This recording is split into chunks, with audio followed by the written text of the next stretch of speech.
ሀና ሰላምን ከሞት አትርፋታለች። ይሄ ደግሞ የሆነው ደሟን በመለገስ ነው። ነገር ግን የሰላም እናት በዚህም አልበቃትም። ለሁለተኛ ዙር ሀና ለሰላም ደም እንድትለግስ እየተማጸነቻትና እያስገደደቻትም ነበረ። እንዲሁም ደግሞ ሀና በፍላጎትና በመልካምነት ብታደርግላት፣ እሷ ግን ሀናን በገንዘብ ለመግዛት እየሞከረች ነበረ። በስተመጨረሻም ሰላም ከሞት አፋፍ ልትተርፍ ችላለች። ሰላም ውድና የተከበራችሁ ቤተሰቦቼ እንዴት ናችሁ? ደህና ናችሁ? ከእኔ ጋር ሁሉም ሰላም ነው። ዛሬ ኖላዊ ቀጣይ ክፍል ይዤ መጥቻለሁኝ። ለቤቴ አዲስ ከሆናችሁ ሰብስክራይብ ያደርጋችሁ ቪዲዮን እስከ መጨረሻው ድረስ በመከታተል ሀሳብ አስተያየታችሁን ጻፉልኝ። አመሰግናለሁ። እንግዲህ በባለፈው ክፍል ሰላም በጣም ስለታመመችና ከተኛችበት ስላልነቃች ደም እንደሚያስፈልጋት እና የደም አይነቷ ደግሞ ቢ ኔጌቲቭ ስለሆነ ይሄ የደም አይነት ደግሞ በቀላል ነገር እንደማይገኝና በጣም ከባድ እንደሆነ ዶክተሩ ተናግሮ ነበረ እና የደም ባንኮችም ጋር ተደውሎ ሊገኝ እንደማይችል እና በጣም አነስተኛ እንደሆነ ተነግሯቸው መፍትሄ መፈለግ ላይ ነበሩና ወይዘሮ ሜላትም ደግሞ ያው የሰላም የደም አይነት ከአባቷ ጋር እንደሚመሳሰልና አባቷ ደግሞ ሀገር ውስጥ እንዳልሆነና ከሀገር ውጭ እንደሆነ ለዶክተሩ ስትነግረው በጣም ግራ ተጋብተው ነበረ።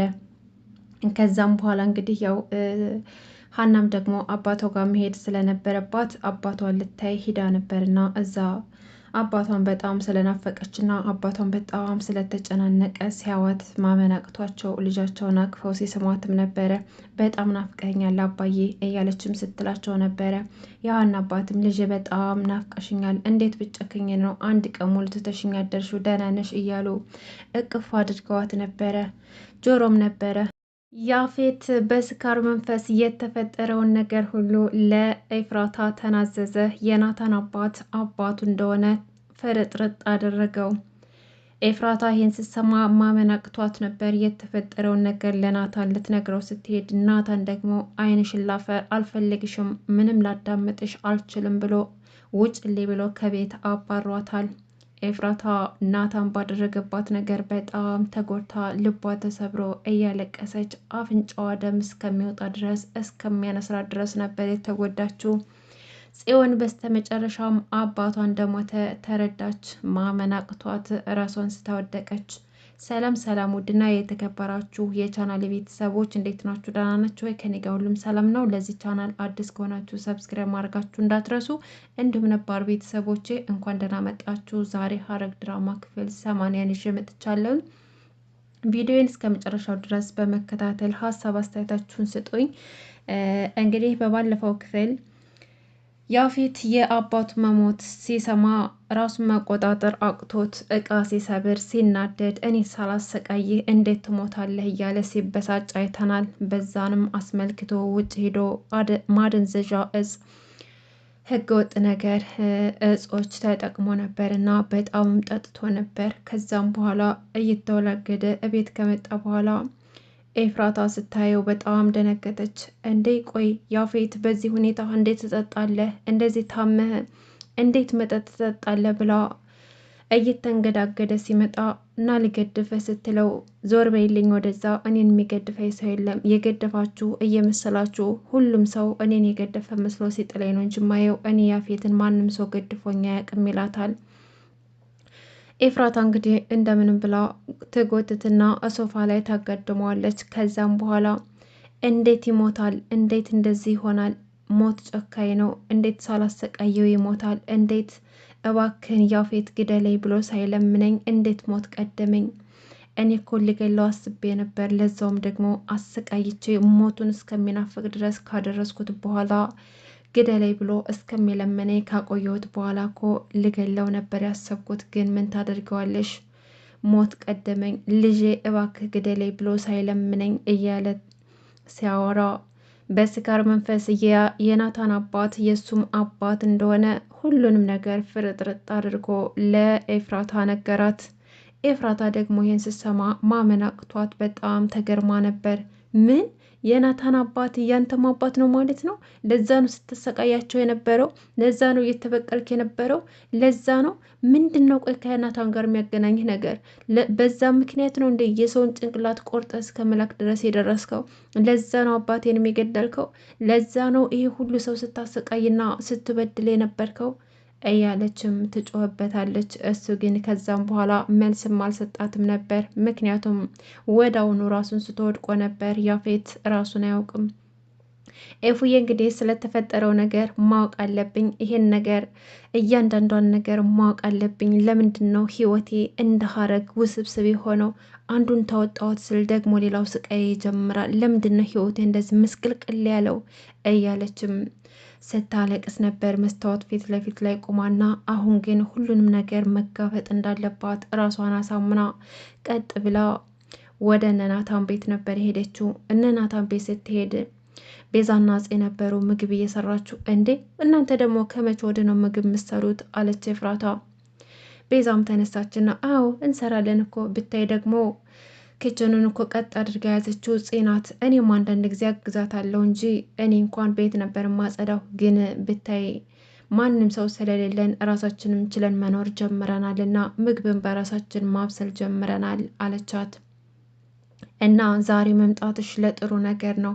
እስኪ ኤፉዬ አንድ ነገር ላስቸግርሽ። አንቺ ለናታን የምትሰሪለትን ምግብ አሳየኝና ዛሬ እራት በእኔ ነው።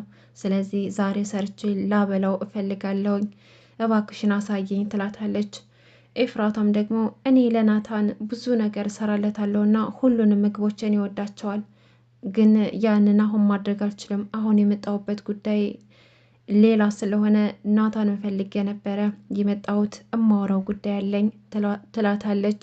ቤዛም ደግሞ ናታን አሁን የለም፣ በጠዋት የወጣ ነው፣ እስካሁን ድረስ ሊመለስ ይችላል፣ ወይም ደግሞ ተኝቶም ሊሆን ይችላል፣ እኔ አላየሁትም ዛሬ ጠዋት ትላታለች። ከዛም በኋላ ናታን ከውጭ ይመጣል። እንዴ ናቱ ውጭ ነበርክ እንዳለው? እኔ እኮ የተኛ መስሎ ነበረ። በቃ አሁን ኤፍራታ ትፈልጋለች፣ ከሷ ጋር ማውራት ያለባችሁን ነገር አውሩ ትለዋለች። ምንድን ነው ደግሞ የፈለግሽው ከኔ አላት። ናታን ኮስተር ብሎ ነበር። ኤፍራታም ይኸውልህ ናታን ላናግርህ ነው የመጣሁት፣ ደግሞ እማወራህ ነገር እዚህ የሚወራ ነገር አይደለም፣ ብቻችንን ሆነን እንድናወራ ነው የምንፈልገው አለችው። እሺ እንደዚህ ቆም ነገር ከሆነማ በቃ እኔ ሻወር ወስጄ እስከምመጣ ድረስ ካልቸኮልሽ ከቤዛ ክፍል ጠብቂኝ አላትና ሄደው ተጣጥቦ ከቤዛ ክፍል ያገኛታል። እሺ ምንድን ነው የምነግሪኝ አላት። እሷም ደግሞ ኤፍራታ የምታወራው ነገር እንዳለና እሱን የሚመለከት ነገር እንደሆነ ነገረችው። እኮ እሺ እኔን የሚመለከተኝ ነገር ምንድን ነው የምትነግሪኝ? ስለ እኔ ደግሞ ምንድን ነው የምታወሪኝ ነገር? ቶሎ በይ፣ ምን የሚያገናኝን ነገር አለ እንዴ አላት። እሷም ደግሞ እባክህ ናታን ተረጋጋና አዳምጠኝ፣ አሁንም ማውራ አንተንና ያፌትን በተመለከተ ነው አለችው። ጭራሽ ብሎ ከት ብሎ ሳቀና እኔ እና እሱን ደግሞ ምንድን ነው የሚያገናኘን ነው? ወይስ ደግሞ የሰራሹ ነገር አልበቃሽ አለ። በጣም ተናደደ ናታን። ይኸውልሽ ኤፍራታው እኔ እስከ ዛሬ ድረስ ስሰቃይ ስቦሳቀል በአንቺ ምክንያት ላናግርሽ ብዙ ጊዜ ላስቆምሽ ስፈልግ በስሜቴ ላይ ተረማምደሽ ሄደሻል። አንድም ቀን እንኳን ልትረጅኝና ልታዳምጭኝ አልቻልሽም። ስለዚህ እኔ ደግሞ አሁን ልሰማሽ አልችልም። ጭራሽ ደግሞ ከያፌት ጋር ምንም የሚያገናኘን ነገር የለም። አሁን ጭራሽ የምትዩ ነገር ብታጭ ደግሞ ስለ ያፌት ለእኔ ልታወሪ መጣሽ። ቆይ ስራ የለሽም እንዴ? በቃ እኔ አይንሽ ማየት አልፈልግም፣ ውጭልኝ። ስለምንም ነገር ማውራት አልፈልግም፣ ውጭልኝ አላት። ኤፍራታ በጣም ደንግጣ ነበር። መቼም ቢሆን ናታን እንደዚህ ይለኛል ብላ ስላልጠበቀች የኔ ናታን እኔን ነው ውጭ ያልከኝ አለችው። አዎ ሴትዮ አትሰሚም እንዴ? እኔ ባንቺ ምክንያት ካሁን በኋላ ራሴ መጉዳት አልፈልግም፣ ውጭልኝ አላት። ከዛ ኤፍራታ በጣም ደንግጣና ልቧ አዝኖ ነበረ። ከናታን የወጡት ቃላቶች በጣም ሰብረዋት ነበረ። ወደዛ ገለል አለችና የተፈጠረውን ነገር የተናገራትን ነገር ስትሰማ በአፍንጫዋ ደም መጣ። በጣም ደንግጣ ነበር። ለሱ ብላ ይህ ሁሉ ዋጋ እየከፈለች፣ እሱ ግን ባለማወቅ ኤፍራታን በጣም ልቧን ሰበራት። ከዛም በኋላ ናታንም ደግሞ ወዶ አይደለም በጣም ስለሚያፈቅራትና ነገሮች ሁሉ ከአቅሙ በላይ ስለሆኑ ነው ያንን ነገር የተናገረው። ቢሆንም ግን እንደዚህ ማለት አልነበረበትም። ናታን እንግዲህ ኤፉዬን እንደዛ ካናገራት በኋላ እሱም በንዴት ግርግዳውን ሲደበድብ ነበረ። ምንም ማድረግ አልቻለም። ከዛም በኋላ ኤፉዬ እያለቀሰች እየሮጠች ስትወጣ አይተው ጽና ቤዛ ቆይ ምን አድርጓት ነው ብለው በጣም ጨንቋቸው ነበረ። ከዛም ናታን ሲመጣ እንዴ ወንድሜ ምን አድርገሃት ነው አለችው ፂ። ቤዛም ናቱ ልጅቷን ቆይ ምን አድርጋት ነው እንደዚህ የሆነች ወጣችሁ? ምን ብልሃት ነው ቆይ ስትለው ምን አረኩ ደግሞ? ምንም አላረኳትም አለ ናታን። ፂም ደግሞ ይኸውልህ ወንድሜ በኋላ የሚጸጽትህን ነገር እንዳታደርግ ብትረጋጋ ነው የሚሻልህ። የሰሞኑ ሁኔታ ምንም አላመረኝም አለች።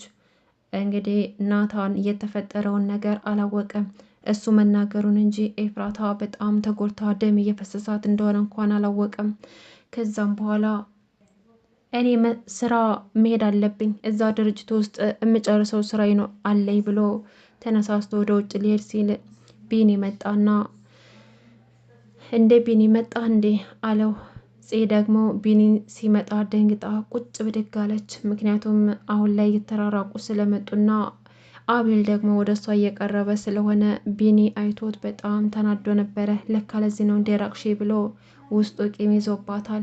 አንቺ ለእኔ የምትሆኝ ሴት አይደለሽም። አንቺ ገና ልጅነትሽን አልጨረሽም። ለእኔ የምትገቢ አይደለሽም። አዎ ወንድምሽም እንዳስጠነቀቀኝ ከጓደኝነት ውጭ ሌላ ምንም አይነት ግንኙነት ሊኖረን አይችልም እኔና አንቺ ብሎ ወስኗል። እና ቢኒያም በስተመጨረሻም ወደ ስራው ተመልሷል።